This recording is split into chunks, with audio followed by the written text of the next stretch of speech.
ભીમે યુધિષ્ઠિરને પાઠ ભણાવ્યો। મહાભારતની વાતો પરથી આપણે એવી માન્યતા છે કે યુધિષ્ઠિર ખૂબ જ શાણા, બુદ્ધિશાળી અને કાયદાનું પાલન કરવાવાળા હતા, જ્યારે ભીમ લહેરી માણસ હતો।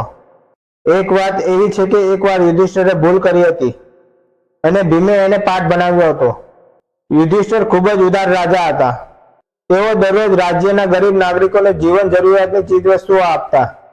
એક દિવસ એક ગરીબ માણસ એના કામ પરથી થોડો મોડો આવ્યો। યુધિષ્ઠિર એ દિવસનું દાન આપી ચૂક્યા હતા, એટલે એમણે એ ગરીબ માણસને બીજે દિવસે આવવા કહ્યું। એ ગરીબ માણસને એટલી બધી જરૂરિયાત હતી કે તે ઘરે પાછા જતા રોતો હતો। ભીમે આ જોયું એટલે એણે એ માણસને પૂછ્યું કે શું થયું છે। જ્યારે ભીમે જાણ્યું કે એના મોટા ભાઈએ આ માણસને આવતીકાલે આવવા કહ્યું છે, ત્યારે ભીમે યુધિષ્ઠિરને પાઠ ભણાવવાનું નક્કી કર્યું। ભીમે એક સરઘસ કાઢ્યું અને એ ઢોલ વગાડવા લાગ્યો। લોકો એને પૂછવા લાગ્યા કે શું બાબત છે। ત્યારે એ બધાને કહેવા લાગ્યો કે એના મોટા ભાઈ યુધિષ્ઠિરે સમય પર કાબુ મેળવી લીધો છે, આથી એ એની ઉજવણી કરે છે। લોકોને સમજ ન પડી એટલે એણે ભીમને વિગતવાર સમજાવવા કહ્યું। ભીમે કહ્યું કે મનુષ્યને હમણાં બીજી જ ક્ષણે શું બનવાનું છે એની પણ ખબર નથી હોતી। આપણને એ પણ ખબર નથી હોતી કે આવતીકાલે આપણે આ દુનિયામાં હોઈશું કે નહીં।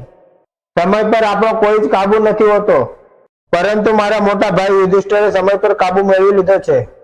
એમને ખબર છે કે તેઓ આવતીકાલે જીવિત જ હશે, એટલે જ એમણે આ ગરીબ માણસને આવતીકાલે મળવા બોલાવ્યો છે। યુધિષ્ઠિરે આ વાત જાણી ત્યારે એમને પોતાની ભૂલ સમજાઈ ગઈ। એમણે તરત જ પેલા ગરીબ માણસને બોલાવીને એને જોઈતી ચીજ વસ્તુઓ આપી।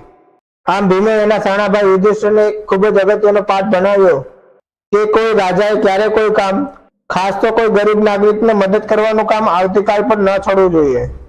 આમ આપણા જીવનમાં પણ આ વાત લાગુ પડે છે કે જે કામ આપણે આજે કરી શકતા હોય તે કાલ પર ન છોડવું જોઈએ।